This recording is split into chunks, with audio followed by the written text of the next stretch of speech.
এই গরুর পাশেই কিন্তু এগুলো ফলাদি বিক্রি করছে, এগুলো কেমন হবে ভাই? ইনশাল্লাহ ভালো। চায়না থেকে প্লাস্টিকের নিয়ে আসছেন? হ্যাঁ, অরিজিনাল? সিলেটের সুনামগঞ্জ। কেমন মিষ্টি হবে তো? একেবারে ফাটাফাটি। মানুষ খেতে পারবে? মানুষ গরু ছাগল সবাই খাইব, খালি মানুষ গরু ছাগল সবাই খাইব, খালি মানুষে খেলেইব, গরু ছাগলও খায়। আচ্ছা ঠিক আছে, গরুর ভিডিও করি তারপরে দেখবো কেমন খায়।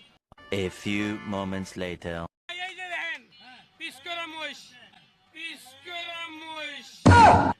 আমি নিজেই খাওয়ামু ইনশাল্লাহ। পিস করা মহিষ না, পিস করা ভাই তরমুজ। দেখা যাক তরমুজ কেমন খাওয়ায়। চাই তরমুজ মহিষে। এদিকে আসেন, যদি মানুষ না খায়, তরমুজ মহিষে খাওয়াবো। গরু খাওয়া দেখে। বিসমিল্লাহির রহমানির রহিম। দেন খাও। খাইব খাইব খাইব। আরে ভাই খাইব। তরমুজে ভেজাল আছে? খাইব। ভাই খাইব খাইব।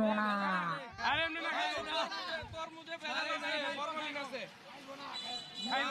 আচ্ছা গরু আচ্ছা মহিষ ফেল। এবার দেখা যাক গরুকে খাওয়াইতে পারে কিনা তরমুজ। কেমন তরমুজ? হ্যাঁ বিসমিল্লাহির রহমানির রহিম। দাঁড়ান খাও।